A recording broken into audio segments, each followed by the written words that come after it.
শনিবার বিএনপির সঙ্গে বৈঠকের মধ্য দিয়ে শুরু হবে ৭ দিনব্যাপী রাজনৈতিক দলগুলোর সঙ্গে অন্তর্বর্তীকালীন সরকারের প্রধান উপদেষ্টা ডক্টর মোহাম্মদ ইউনূসের সংলাপ।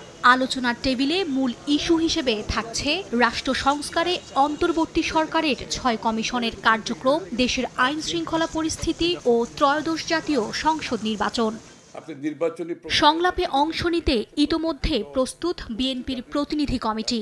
দলটির মহাসচিব মির্জা ফখরুল ইসলাম আলমগীরের নেতৃত্বে প্রতিনিধি দলে থাকবেন স্থায়ী কমিটির সদস্য ও বিএনপির রাষ্ট্র সংস্কার কমিটিতে আছেন এমন নেতারা।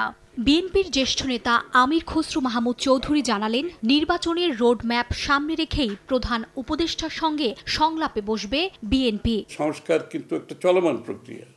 সংস্কার যে আমরা কালকে 1 মাসে 2 মাসের মধ্যে শেষ হয়ে যাবে তা তো না। আমাদেরকে যতবারই সংস্কারের প্রশ্ন আসবে, যত বিষয়ে পরিবর্তনের প্রশ্ন আসবে, আমাদেরকে সেটা নির্বাচিত সংসদ সরকারের মাধ্যমে করতে হবে। এগুলো শেষ করে আমাকে নির্বাচনের প্রক্রিয়ার মাধ্যমে দেশে গণতান্ত্রিক অর্ডার ফিরিয়ে আনতে হবে।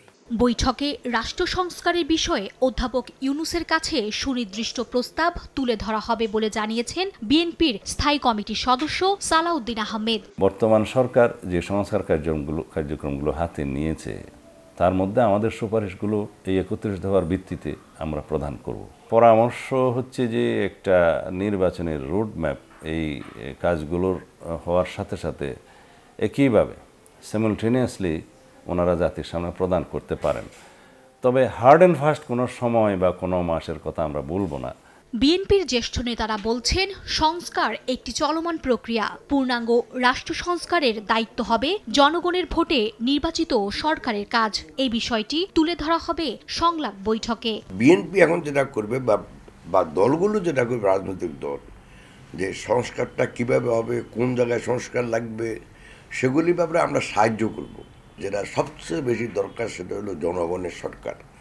জনগণের সরকার অনলি প্রতিষ্ঠিত হয় জনগণের দ্বারা একটা অবাধ, সুষ্ঠু, গ্রহণযোগ্য নির্বাচনের মাধ্যমে। এর আগে গত 29 আগস্ট অন্তর্বর্তী সরকারের প্রধান উপদেষ্টার সঙ্গে দেশের সমসাময়িক ইস্যুতে বৈঠক করেন বিএনপির প্রতিনিধি দল। মার্জিয়া মুমু, সময় সংবাদ, ঢাকা।